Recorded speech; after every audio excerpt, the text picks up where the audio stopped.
How's it going, Nate? Hey, perfect timing. It's just cooling off. Nice. Here we go. Let's see how we did. Damn, there might be 200 ounces there. 191.47. Sean Pomeranke n'a pas seulement trouvé le trésor, il a réécrit la notion de risque. En une saison époustouflante et pleine d'adrénaline, il a réussi à amasser 5,4 millions de dollars d'or, transformant le poids écrasant d'une quasi-faillite financière en un retour éclatant à la gloire. Mais l'histoire derrière ce chiffre n'est pas que gloire et or. C'est une saga de paris risqués sous l'emprise glacée de l'Arctique, de machines poussées au-delà de leurs limites, de plongeurs privés de sommeil, travaillant dans une eau noire à 2 doigts de la mort. Et en coulisses, les rumeurs ne cessaient pas. Fans et rivaux s'interrogeaient sur ses méthodes impitoyables, son rythme effréné, et se demandaient si son obsession du succès n'avait pas payé un prix trop élevé. Décortiquons la légende. Plongeons tête baissée dans les profondeurs glaciales et impitoyables où M. Gold a acquis à la fois sa gloire et son infamie. Le jour où Sean se retrouva face au spectre d'un effondrement total, la tension crépitait à bord du Christine Rose comme l'électricité statique avant une tempête. Ce n'était pas seulement la morsure habituelle du sel provenant des remous de la mer de Bering. C'était quelque chose de plus lourd, l'angoisse, l'incertitude, la peur tenace de voir tout s'échapper. Sean Pomeranke, surnommé Mr. Gold dans le monde minier, était au bord du gouffre. Son exploitation, autrefois une machine bien huilée, perdait de l'argent de jour en jour. Un déficit de 1,3 million de dollars s'accumulait comme un glacier, lent mais inexorable. Chaque câble cassé, chaque moteur en panne, chaque plongée brouillée semblait être une nouvelle pierre dans le mur qui lui barrait la route. Certains téléspectateurs aiment croire que le drame est scénarisé, le danger exagéré pour l'audimat. Mais pour les vrais mineurs comme Sean, les enjeux sont d'une réalité brutale. Une seule mauvaise décision peut vous coûter votre bateau, votre équipage, voire la vie. Et dans le cas de Sean, cela pourrait lui coûter l'empire qu'il a bâti de ses propres mains. Le temps pressait. La saison minière en Alaska n'attend pas. La glace revient. Les jours raccourcissent. Et la Christine Rose, cette vieille drague rouillée et bourreau de travail, commençait à craquer comme les genoux d'un vieil homme. La fatigue des années passées à traîner du métal dans des fonds marins infernaux commençait à se faire sentir. Elle gémissait à chaque vague, protestant contre le programme impitoyable que Sean lui imposait. Son équipage, lui aussi, était au bord du gouffre, épuisé, transi de froid et à moitié aveuglé dans les eaux troubles de l'Arctique. Il continuait à se battre dans des conditions impossibles. Un plongeur peinait à respirer à travers un masque embué par la température négative et la panique. Un autre faillit faire chavirer le bateau lors d'une manœuvre maladroite. La marge d'erreur, inexistente. Pourtant, Sean refusait d'abandonner. « Je n'aime pas perdre », murmura-t-il, les yeux scrutant l'horizon. « Et je ne laisserai pas cela se reproduire. La saison est avancée, mais nous sommes assis sur une belle somme d'or. » Et il le pensait vraiment.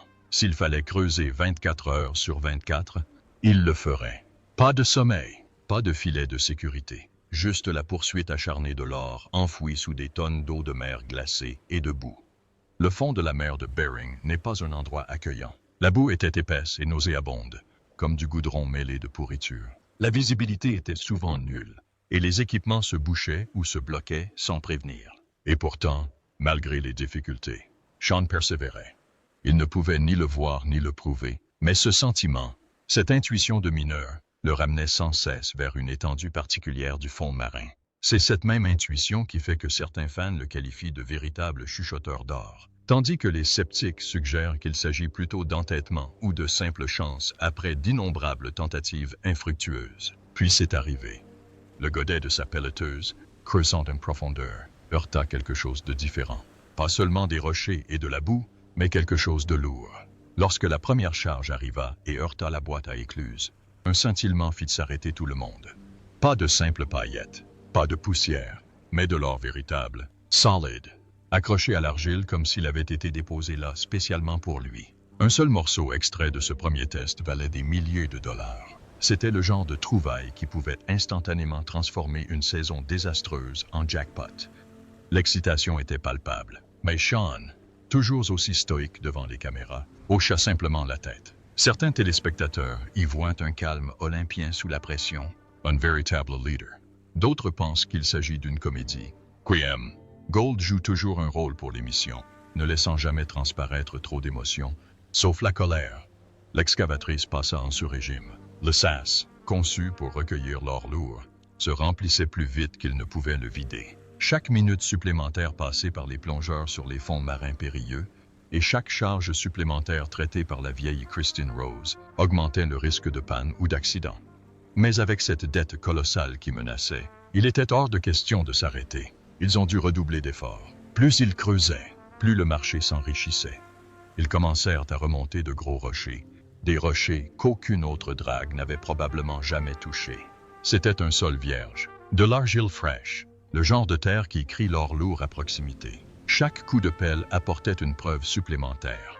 Ce n'était pas un hasard, c'était l'endroit idéal. Pendant que son équipage s'efforçait d'empêcher la Christine Rose rouillée de tomber en ruine, Sean était enfermé. Possédé, il avait trouvé un filon, une poche de richesse incroyable qui pourrait effacer ses dettes, sauver sa flotte et faire taire les sceptiques. Le Christine Rose a été poussé à ses limites, la vieille machinerie grinçant et gémissant sous l'immense pression. Que se passe-t-il lorsqu'on fait confiance à son équipement, à son intuition et à des années d'expérience? Mais, comme son capitaine, il a refusé d'abandonner. Lorsqu'ils ont enfin procédé à un véritable nettoyage après cette première journée incroyable, le poids de l'or était indéniable. Près de 10 onces, un record pour eux à l'époque, une véritable révolution. Ce genre de butin permet d'acheter bien plus que du carburant et des pièces détachées. Cela vous donne un peu de répit, du respect et envoie un message à tous les autres dragueurs en mer. Pourtant, personne ne s'est reposé. Ce n'était que le début. La mer de Bering est une créature capricieuse. Elle donne et reprend encore plus vite. Portée par ce succès initial et peut-être par une bonne dose de ce que certains fans appellent la pure obstination des Poméraniens, ils sont restés sur place, s'accrochant aux rochers et aux limons, même lorsque le temps se gâtait et que l'épuisement s'installait. L'adrénaline, ou peut-être simplement l'éclat de l'or, les maintenait en vie. Sean savait que la chance, pareille, était éphémère. Une conduite hydraulique cassée, un tuyau d'aspiration coincé, une vague scélérate, un rien pouvait mettre fin à leur série d'or en un instant. Ils ont réparé la Christine Rose à la volée, remplacé les plongeurs fatigués et replacé le bras de l'excavatrice directement dans le trou. Pas de frein, pas de peur, juste la poursuite incessante d'une nouvelle excavation. À environ 500 mètres de notre point de départ ce matin, le sable a envahi notre bon emplacement. Nous avons donc dû nous en éloigner. J'espère qu'on pourra se débarrasser de ce sable et s'attaquer au pavé. Il sentait le poids du seau à chaque passage. Ce n'était plus de la chance. C'était le prix d'années de travail acharné, de sueur et de tout misère sur la conviction que l'océan ne s'était pas asséché. Et pendant une période glorieuse, cette croyance s'est transformée en or lourd et magnifique, suffisant pour réduire considérablement sa dette écrasante et pour empêcher le repreneur de confisquer son matériel. De quoi rappeler à tous les spectateurs pourquoi on l'appelait M. Or, le Christine Rose trouvait de l'or encore et encore. Et Sean, Louis, observait chaque tas grossissant, hochait la tête et creusait encore plus profond. La chasse à l'or était une discipline impitoyable, mais pour Sean Pomrenke, l'appel d'une semaine à $1 million était un chant de sirène qu'il ne pouvait ignorer, même si cela signifiait se jeter droit dans les mâchoires d'un monstre de sable. Des marées à $1 million et des tombes de sable. Une journée de fouilles incroyables en a entraîné une autre. Ce premier record de 280 grammes n'était qu'un avant-goût. La série de gains qu'ils avaient engrangés ne s'est pas poursuivie. La terre devint plus riche, plus sauvage. On aurait dit que la terre elle-même attendait quelqu'un, animé de la détermination téméraire de Sean Pomrenke, pour l'ouvrir. L'argile continuait de s'accumuler sur le pont du Christine Rose, et l'or continuait d'apparaître dans l'écluse, lourd et brillant. Les téléspectateurs se demandent souvent si les tactiques de fouille agressives de Sean sont brillantes ou inutilement risquées. Certains fans soulignent qu'il pousse son équipement et son équipage plus loin que quiconque dans la flotte. Le nombre d'or récolté lors de cette incroyable campagne a commencé à grimper à une vitesse vertigineuse, de 10 onces à 20, puis 40. Lorsque l'équipage a constaté qu'il avait atteint la barre des 100 onces après un dragage relativement court, il est resté bouche bée. Au moment du décompte final de cette incroyable récolte, il avait déjà récolté 103 onces d'or scintillant d'Alaska. Au prix du marché, cela représentait plus de 150 $0 en une seule période de travail époustouflante. Et Sean a déclaré que ce n'était que le début.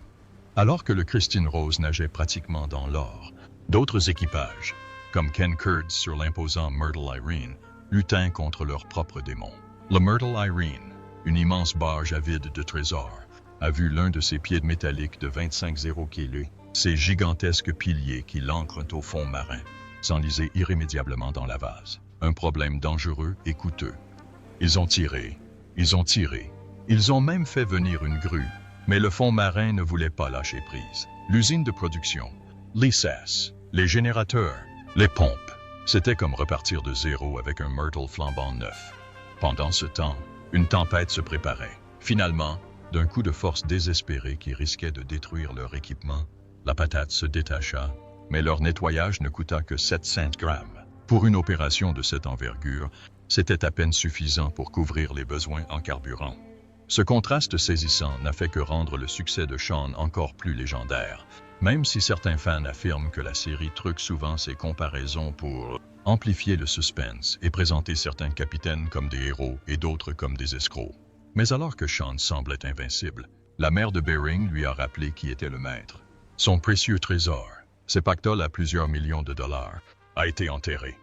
Un banc de sable épais et tenace, poussé par les marées et les courants changeants, s'était infiltré pendant la nuit et s'était installé juste au-dessus de son trou à miel. La nature avait fait une crise de sable. L'or facile avait disparu, étouffé sous des couches de sable lourd et humide. De nombreux mineurs auraient limité leurs pertes et auraient continué leur carrière, mais pas Sean Pomeranke. Certains fans considèrent cela comme sa plus grande force, son refus d'abandonner. D'autres y voient un défaut, un refus d'entendre raison qui lui coûte parfois cher. Il déclara la guerre à ce banc de sable. Le Christine Rose s'y engouffra, le bras de l'excavatrice oscillant sans relâche, déversant par-dessus bord saut après saut de sable sans valeur. Il fouillait, analysait, lisait l'eau, traquant la moindre trace de ce scintillement. Il a fallu des heures de travail exténuant et frustrant, consumant un carburant coûteux en un temps précieux. Mais finalement, sous tout ce sable, les galets sont réapparus, ce gravier épais et dur où l'or se dépose en profondeur et aime à rester en place. Il n'a pas fallu longtemps pour que ces magnifiques paillettes d'or réapparaissent dans les bâtés, et pas seulement des paillettes. C'était de l'or avec du corps, de l'or qui brillait même dans l'eau trouble du dragage, de l'or qui était agréablement lourd dans la main. L'installation de lavage du Christine Rose recommença à chanter joyeusement, plus fort cette fois. Lors du nettoyage suivant, la balance afficha le chiffre stupéfiant de 120 onces. Un autre coup monstre, une autre montagne d'argent. Sean ne se contentait plus de survivre. Il battait des records, pour le plus grand plaisir des fans qui adoraient son style agressif. Ah oui, le voilà, le voilà. Écoutez cette plante. Il est temps de mettre de l'or dans la boîte. Si les critiques en ligne ont probablement pointé du doigt les perturbations environnementales causées par le déplacement d'une telle quantité de fonds marins, la saison a été un véritable tourbillon de paris à enjeux élevés.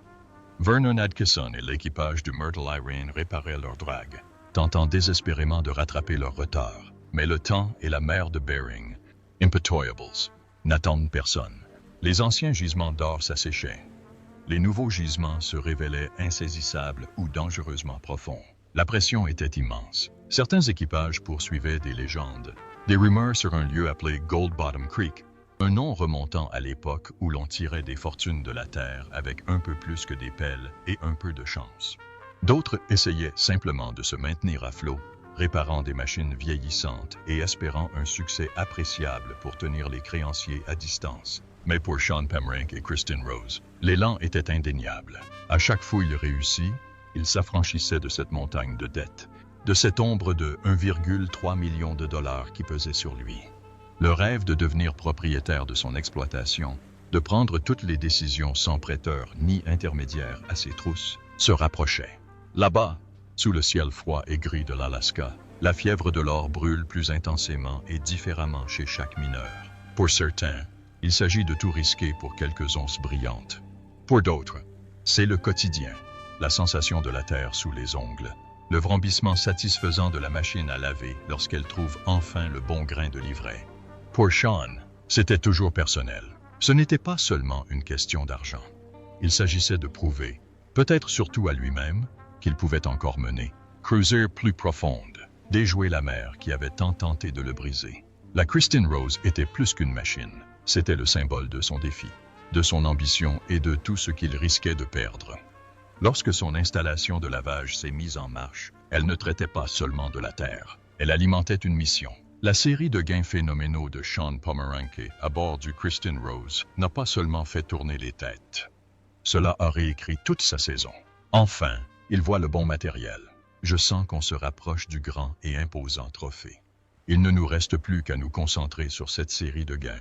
Ce qui avait commencé comme un récit d'effondrement imminent s'est transformé en l'un des retours les plus spectaculaires de l'histoire de l'or de la mer de Bering, la drague excavatrice géante, malmenée par les vagues océaniques et la fatigue mécanique, était devenue un véritable cheval de bataille sous le commandement implacable de Sean. Mais comme le savent tous ceux qui connaissent l'exploitation minière Gnome, la saison estivale de la mer de Bering n'est que la moitié de la bataille. Le véritable test, celui où les fortunes se construisent et les héritages se forgent, survient lorsque l'océan se transforme en glace, scellant son or sous un tombeau glacé et vitreux. Et c'est là que M. Gold mérite véritablement son titre.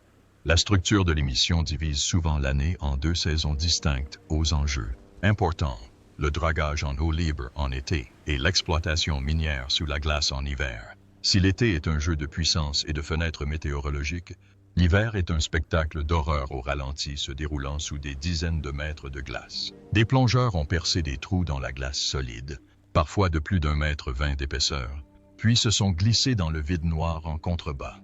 Un tuyau d'aspiration dans une main et une poigne de fer sur leur santé mentale dans l'autre, ils rampent sur le fond marin dans une visibilité quasi nulle, attachés à la vie à la surface par un simple tuyau et l'espoir. Un fait méconnu que beaucoup de fans oublient, l'épreuve physique que subissent ces plongeurs est brutale. Ils sont confrontés à l'hypothermie, au dysfonctionnement de leur équipement par temps glacial et à un stress psychologique auquel aucune formation ne peut les préparer pleinement. La marge d'erreur est mince, et pourtant, pour certains, dont Sean, le jeu en vaut la chandelle. Tandis que Christine Rose amassait des récoltes records durant les dernières semaines de l'été, les températures de Gnome commençaient à baisser. Le temps pressait, le gel approchait, et avec lui, la transition vers l'exploitation minière sous la glace, un domaine où seuls les audacieux ou les désespérés osent s'aventurer. Les forums se sont enflammés de discussions. Les fans ont loué l'attitude inébranlable de Sean, sa précision chirurgicale dans le choix des zones négligées et sa capacité à maintenir le moral malgré les conditions difficiles. D'autres ont vu de l'imprudence, affirmant qu'il avait épuisé son équipe et son matériel pour des centaines de grammes. Ce clivage, à parts égales entre louanges et critiques, est au cœur du mythe de M. Gold. Mais pour récolter 5,4 millions de dollars en une seule saison, il faut plus que du charisme et du temps devant les caméras. Il faut de la stratégie, du cran et une tolérance inébranlable au risque. C'est un travail qui laisse des cicatrices. Contrairement à certaines équipes qui ferment après l'été, les opérations de Sean s'adaptent. Historiquement, il travaillait sous la glace à l'aide de dragues suceuses mobiles sur patins, des machines agiles conçues pour des trous de glace à peine plus larges qu'une plaque d'égout. Il cible des endroits préalablement identifiés grâce à ses données GPS, ses données sonar ou, plus souvent, son instinct et son expérience. Le Christine Rose peut se reposer quand l'eau gèle, mais Sean, Louis, ne le fait pas. Imaginez la scène. Le vent hurle sur la banquise stérile, Sean penché sur une foreuse fumante, creusant un portail dans la mer compacte. Un plongeur à la fois descend dans l'obscurité, où la seule lumière provient des LED du casque qui se reflètent sur la vase trouble. Au-dessus, le sas grande, crache en vapeur et boue. Chaque signal qui grésille dans la radio est une question de vie ou de mort. Une bonne aspiration signifie un jour de paye. L'absence de visibilité signifie un désastre potentiel. Et au milieu de tout cela, Sean mène la danse, lisant chaque panneau, calculant chaque once.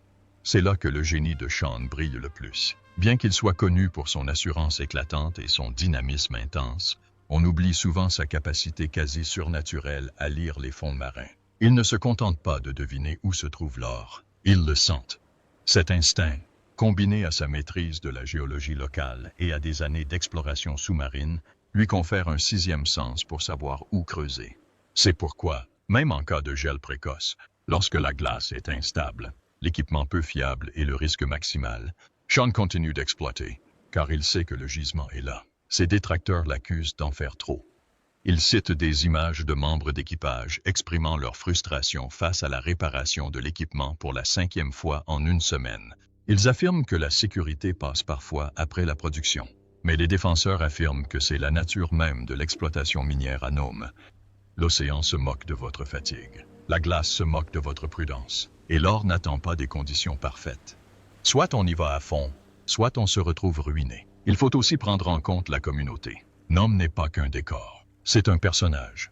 Ses habitants, sa culture et sa réputation de Far West moderne alimentent le cœur de la série. Et Sean, l'un de ses résidents les plus en vue, en porte le poids. Il a construit et hérité de concessions emblématiques. Sa relation avec son père Steve, lui-même une légende minière, ajoute une pression supplémentaire et un héritage. Les 5,4 millions de dollars ne sont pas qu'un chiffre. C'était une rédemption, une justification. C'était la preuve que, quelles que soient les chances et les critiques, Gold restait l'homme à battre. Et pourtant, cela soulevait aussi une question plus vaste. Sean Pomeranke est-il un génie de la recherche d'or, ou un joueur à gros enjeux dont les paris ont été gagnants cette fois-ci? La réponse, comme toujours dans le monde de l'or de la mer de Bering, se situe quelque part entre les deux. Parce que Nome ne distribue pas de victoire. Il vous teste, il vous bat. Cela paralyse vos outils, aveugle vos plongeurs et vous brise le moral. Mais si vous persévérez, si vous creusez plus profondément, restez plus longtemps, faites une plongée de plus, vous pourriez bien faire fortune. Voilà la véritable histoire de la saison à 5,4 millions de dollars de Sean Pomeranke. Pas seulement l'or, pas seulement la gloire, mais la glace, le risque, le courage et le refus de reculer. Même quand l'océan se transforme en miroir et que l'obscurité vous engloutit. Alors, le butin épique de 5,4 millions de dollars de Sean était-il un pur génie ou un pari risqué qui s'est avéré payant? Quel est le vrai prix de l'or? Aimez, abonnez-vous et donnez votre avis ci-dessous.